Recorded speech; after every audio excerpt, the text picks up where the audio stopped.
નમસ્કાર મિત્રો, સ્વાગત છે આપ સૌનું અમારી YouTube ચેનલમાં। તો હાલ મિત્રો હવામાન વિભાગે કરી ભારેથી અતિભારે વરસાદની આગાહી અને મિત્રો આજે ક્યાં ક્યાં પડશે ભારેથી અતિભારે વરસાદ।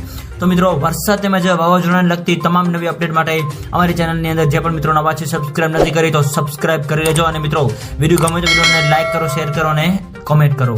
તો હાલ મિત્રો હવામાનની સૌથી મોટી આગાહી અનુસાર આગામી 3 દિવસ રાજ્યની અંદર ભારેથી અતિભારે વરસાદની આગાહી વ્યક્ત કરવામાં આવી રહી છે, જેની અંદર મિત્રો સૌરાષ્ટ્ર, દક્ષિણ ગુજરાત અને મધ્ય ગુજરાત તેમજ ઉત્તર ગુજરાતના અલગ અલગ વિસ્તારોની અંદર ભારેથી અતિભારે વરસાદની આગાહી સાથે તો બીજી બાજુ કચ્છ જિલ્લાની અંદર પણ હળવાથી મધ્યમ વરસાદની આગાહી જે છે એ વ્યક્ત કરવામાં આવી રહી છે।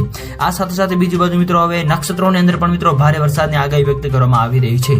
તો હાલ મિત્રો વરસાદની આપણે જો વાત કરીએ તો ભાવનગર, ભરૂચ, સુરત તેમજ અમરેલી, બોટાદ, નર્મદા, છોટાઉદેપુર વગેરે વિસ્તારો તેમજ જુનાગઢ, રાજકોટ, પોરબંદર, ગીર સોમનાથ વગેરે વિસ્તારોની અંદર મિત્રો ભારેથી અતિભારે વરસાદ તો અમુક અંશે હળવાથી મધ્યમ વરસાદની પણ આગાહી વ્યક્ત કરવામાં આવી રહી છે। આ ઉપરાંત મિત્રો અરબી સમુદ્રની અંદર તેમજ બંગાળની ખાડીની અંદર મિત્રો નવી લો પ્રેશર સિસ્ટમ પણ બનવા જઈ રહી છે, જેની મિત્રો સંપૂર્ણ નવી અપડેટ જે આપતી જશે એમાં અમે તમને જણાવતા રહીશું। તો મિત્રો વિડીયો ગમે તો વિડીયોને લાઈક કરો, શેર કરો અને સબસ્ક્રાઇબ કરો તેમજ આવો સાથ અને સહકાર આપતા રહો। તો મિત્રો આપ સૌનો ખૂબ ખૂબ આભાર।